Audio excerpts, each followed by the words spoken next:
அஸ்ஸலாமு அலைக்கும் வரஹ்மத்துல்லாஹி தஆலா வபரகாத்துஹு.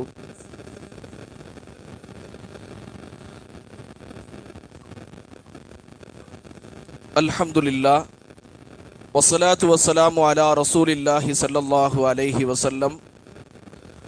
அம்மா பஅது ஃபகத் قال الله تعالى عن شأن حبيبه تعظيما وتكريما ومخبرا وعامرا إن الله وملائكته يصلون على النبي يا أيها الذين آمنوا صلوا عليه وسلموا تسليما اللهم صل وسلم على رسولك سيدنا نبينا مولانا محمد وعلى آل سيدنا محمد وبارك وسلم عليه. وإذن قال الله تعالى في مكان آخر وما أرسلناك إلا رحمة للعالمين. وإذن قال رسول الله سيد البشر بعثت معلما صدق الله مولانا العظيم وصدق رسوله النبي الكريم ونحن على ذلك من الشاهدين والشاكرين والحمد لله رب العالمين. அளவற்ற அருளாளனும் நிகரற்ற அன்புடையோனுமாகிய எல்லாம் வல்ல அல்லாஹுவின் திருப்பெயர் போற்றி ஆரம்பம் செய்கிறேன். அல்லாஹுடைய அளப்பெரும் கிருபையால் திருச்சி சங்கிலியாண்டபுரம் மதனி மஸ்ஜித் நிர்வாகம் நடத்துகிற மாபெரும் மீலாது விழா, அல்லாஹுடைய கிருபையில இந்த மீலாது விழாவிற்கு முன்னிலை ஏற்றிருக்கிற திருச்சி மாவட்ட உலமாக்கள், பாலக்கரை வட்டார உலமாக்கள் மற்றும் உமராக்கள், பள்ளியினுடைய நிர்வாக பெருமக்கள் மற்றும் நம் பள்ளி குறிப்பாக இந்த நிகழ்ச்சியை ஒருங்கிணைத்து இந்த நிகழ்ச்சியை சிறப்பாக நடப்பதற்கு பல்வேறு முயற்சிகளை மேற்கொண்டிருக்கிற நிகழ்ச்சியினுடைய ஒருங்கிணைப்பாளர்கள் மற்றும் இங்கே திரளாக வந்திருக்கிற நம் அனைவரின் மீதும் ஏக இறைவன் அல்லாஹுவின் அன்பும் அருளும் குறைவில்லாமல் நிறைவாக உண்டாகட்டுமாக. நம்முடைய மதனி மஸ்ஜிதின் சார்பாக முன்னெடுக்கப்பட்டிருக்கிற இந்த மீலாது விழா என்பது அல்லாஹுடைய கிருபையில ஒரு முதல் முறையாக ஒரு மிக பிரம்மாண்டமான விழாவை அல்லாஹுடைய கிருபையில முன்னெடுக்கப்பட்டிருக்கிறது. கூட்டம் நிரம்பி வழிகிறது.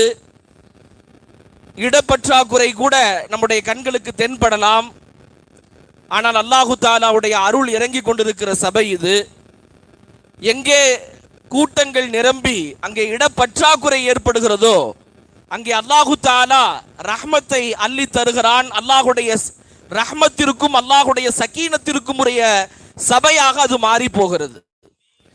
அந்த அடிப்படையில் அல்லாஹுடைய தூதர் முஹம்மது ஸல்லல்லாஹு அலைஹி வஸல்லம் அவர்களுடைய மீலாதை, பெருமானாருடைய மீலாதை கொண்டாடுவதற்கு, அதை நாம் சிறப்பான விழாவாக எடுப்பதற்கு நாம் எப்போது தயாராகி விட்டோமோ நாம் தௌஹீதை பறைசாற்றுகிறோம் என்ற அர்த்தம். ஏனென்றால் அல்லாஹு தாலா அவனுக்கு பிறப்பு கிடையாது. நபிகள் நாயகம் ஸல்லல்லாஹு அலைஹி வஸல்லம் அவர்கள் இந்த உலகத்தில் பிறந்திருக்கிறார்கள். அவர்கள் பிறந்ததால் அல்லாஹு தாலா இந்த உம்மத்திலே, இந்த உலகத்திலே பல்வேறு விதமான மாற்றங்களை, புரட்சிகளை, எழுச்சிகளை ஏற்படுத்தி இருக்கிறான் என்றால் என்ன பொருள்? பெருமானார் ஸல்லல்லாஹு அலைஹி வஸல்லம் அவர்கள் பிறப்புக்குரியவர்கள். அல்லாஹு தாலா லம் எலிது வலம் யூலத், அவன் பிறக்கவும் இல்லை, அவன் யாரையும் பெற்றெடுக்கவும் இல்லை, அவன் யாரையும் பெறவும் இல்லை. நாம் தெள்ள தெளிவாக பார்க்கிறோம். நபிகள் பெருமானார் ஸல்லல்லாஹு அலைஹி வஸல்லம் அவருடைய மீலாதை நாம் ஒருங்கிணைக்கிறோம் என்றால், அதை கொண்டாடுகிறோம், அதற்கு விழா எடுக்கிறோம் என்றால், பெருமானார் ஸல்லல்லாஹு அலைஹி வஸல்லம் அவர்கள் ஒரு காலும் அவர்கள் அல்லாஹ்வாக முடியாது. அவர்கள் அல்லாஹ் இல்லை. அவர்கள் எல்லா விஷயங்களிலும் அல்லாஹ்வுக்கு அடுத்த கட்டம்தான். அவர்களுக்கு உலூஹியத்தை நம்மால் கொடுத்து விட முடியாது.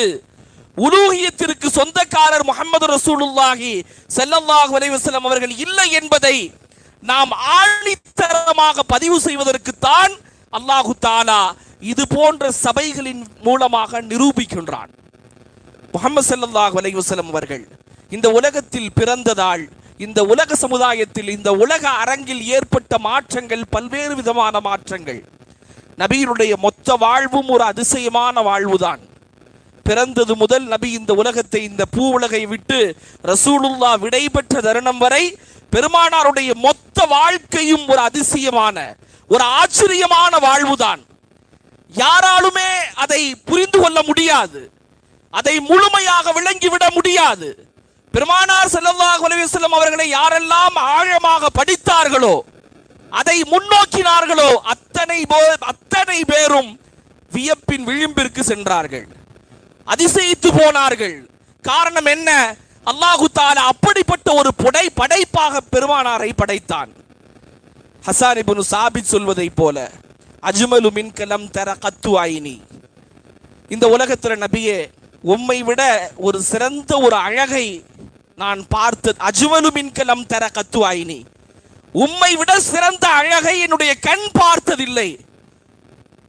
வஅஜ்மல் வஅஹ்ஸனு மின்க லம் தர கத்து ஐனி, குலிக்த முபர்ரஅம் மின் குல்லி ஐபின், நீங்கள் எல்லா குறைகளை விட்டும் அப்பலுக்கற்றவர்களாக படைக்கப்பட்டு இருக்கிறீர்கள். கஅன்னக கது குலிக்த கமா தஷா, அல்லாஹு தஆலா உம்மை உம்முடைய பிரியத்திற்கு ஏற்ப படைத்திருக்கிறான், உம்முடைய நாட்டத்திற்கு ஏற்ப அல்லாஹு தஆலா உம்மை படைத்திருக்கிறான். இந்த உலகத்துல உலகம் பெற்றெடுத்த எல்லா பிள்ளைகளிலும் பெருமானார் ஸல்லல்லாஹு அலைஹி வஸல்லம் அவர்கள் உயர்ந்தவர்கள், குணத்தால் உயர்ந்தவர்கள், ஆளுமை பண்புகளால் உயர்ந்தவர்கள், உலக தலைவர்களில் உயர்ந்தவர்கள், நபிமார்களில் உயர்ந்தவர்கள். பெருமானார் ஸல்லல்லாஹு அலைஹி வஸல்லம் அவருடைய பட்டியலை நாம் கொஞ்சம் விரிவுபடுத்தினால் அதை நம்மால் இந்த ஒரு சபையில் பேசி முடிக்க முடியாது. ஒரு துவக்க உரை என்கிற அடிப்படையில் இந்த மீலாதினுடைய நோக்கத்தை நாம் புரிய வேண்டும். நம்முடைய இந்த மீலாது என்பது இன்றைக்கு நேற்றைக்கு நடத்தப்படுகிற ஒரு புதுமையான விஷயம் அல்ல. நூற்றாண்டு பாரம்பரியம் கொண்டது இந்த மீலாது. பல திராவிட கட்சியினுடைய தலைவர்களை அறிமுகப்படுத்தியது இந்த மீலாது. நாம் தெரிந்து கொள்ள வேண்டும், பெரியாரும் அண்ணாவும் சந்தித்து கொண்ட முதல் மேடை இந்த மீலாது மேடை. யோசித்து பாருங்கள். நாம் யோசிக்கிறோம், கலைஞர் இந்த மீலாது மேடையில் பேசி இருக்கிறார். நீண்ட காலமாக பெரியார் இந்த மண்ணில் பகுத்தறிவு குறித்து பேசக்கூடாது என்று தடை செய்யப்பட்ட போது மீண்டும் அவர் பேசுவதற்கு அனுமதி கிடைத்தது. அப்போது கவிக்கோ அப்துல் ரஹ்மானுடைய தந்தை மதுரையில் முதல் மாநாடு ஏற்பாடு செய்தார். அதில் பெரியாரை பேச அழைத்தார். அது ஒரு மீலாது மாநாடு. நீண்ட காலம் இந்த மண்ணில் பகுத்தறிவு பேசுவதற்கு அவர் வாய்ப்பு பெற்றவர் என்றாலும் குறிப்பிட்ட காலம் தடை செய்யப்பட்டார். அந்த தடையையும் மீறி அவருக்கு வாய்ப்பு கிடைத்தது. கிடைத்த முதல் வாய்ப்பு மீலாது மாநாடு. திராவிடம் வளர்ந்தது என்றால் இந்த மண்ணில் அதற்கு மீலாது ஒரு மிகப்பெரிய ஒரு பாலமாக இருந்தது. நாம் யோசித்து பார்க்க வேண்டும். அல்லாஹுடைய அளப்பெரும் கிருபையால் நாம் மீலாதை முன்னெடுத்திருக்கிறோம். அல்லாஹு தஆலா இதை கொண்டு நபியினுடைய உன்னதங்களை, நபியினுடைய சுன்னத்தை கடைபிடிக்க ஒரு கருவியாக அல்லாஹ் இந்த சபையை ஆக்குவானாக. இந்த சபையை நாம் நிறைவு செய்கிற போது நபியினுடைய முஹிப்பீன்களாக, நபியினுடைய ஆஷிகீன்களாக, முத்தபிஈன சுன்னாவாக அல்லாஹு தஆலா நம் எல்லோரையும் ஆக்குவானாக என்கிற துஆவோடு நிறைவு செய்கிறேன். அஸ்ஸலாமு அலைக்கும் வரஹ்மத்துல்லாஹி வபரகாத்துஹு.